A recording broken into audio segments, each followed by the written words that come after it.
Vous aviez envie de vous relancer? On est raides toutes les deux là ce soir. On s'est tous mis en raid aujourd'hui et c'était même pas fait exprès. Vous aviez envie de vous relancer alors après une pause de quelques années quand même depuis votre dernier album de titres inédits en tout cas. Oui, c'est ça, parce qu'une pause c'est un grand mot. Je veux dire, Ah mais on dit pas que vous avez rien fait pendant 5 ans. Non, il y a eu l'album Rouge Ardent il y a 5 ans évidemment. Et à un moment donné, pourtant j'avais déjà 6 titres prêts pour le prochain, parce qu'en fait les deux albums feront une sorte il y a une suite, c'est une suite en fait. Mais à un moment donné, je me disais, il faut que je recule avant de pouvoir avancer.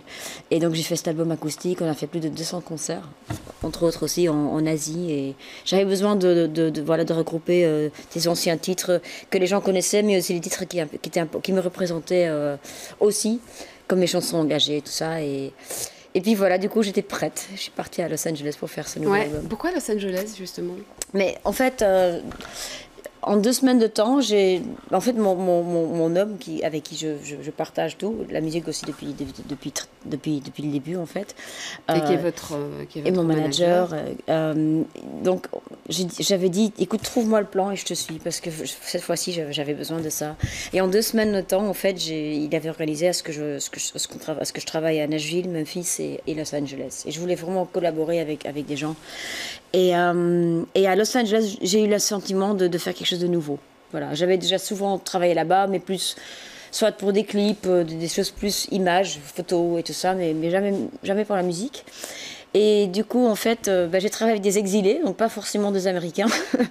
Dave Stewart de Eurythmics, qui est un exilé de l'Angleterre, il a un peu fui le gris comme moi, le gris de son pays. Et puis deux Scandinaves. Et c'est de là que vient le titre Exil? Non, bien qu'on était effectivement aussi des exilés, mais justement, quand on tire des flèches au mot exil, on arrive à plein de choses.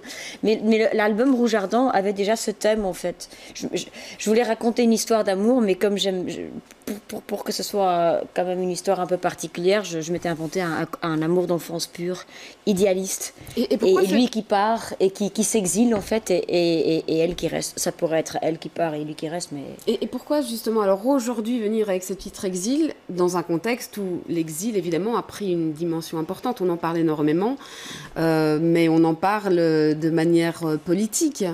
Or, c'est pas un album forcément engagé, ou vous le voyez comme un album engagé? Je pense qu'il y a beaucoup de couches dans ce que j'écris.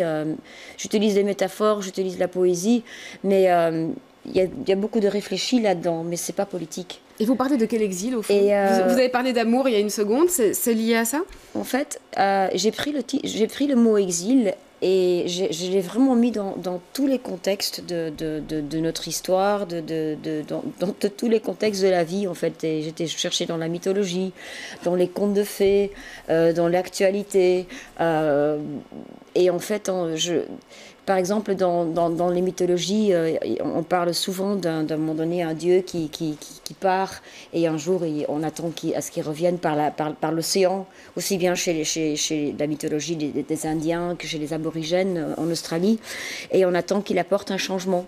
Et mon personnage qui part, justement, en fait, peut-être c'est une sorte d'utopie, mais lui, il pense qu'en partant, un jour, il va revenir et il va apporter le changement parce qu'il trouve le monde est trop heurté pour rester ici. Et elle qui reste...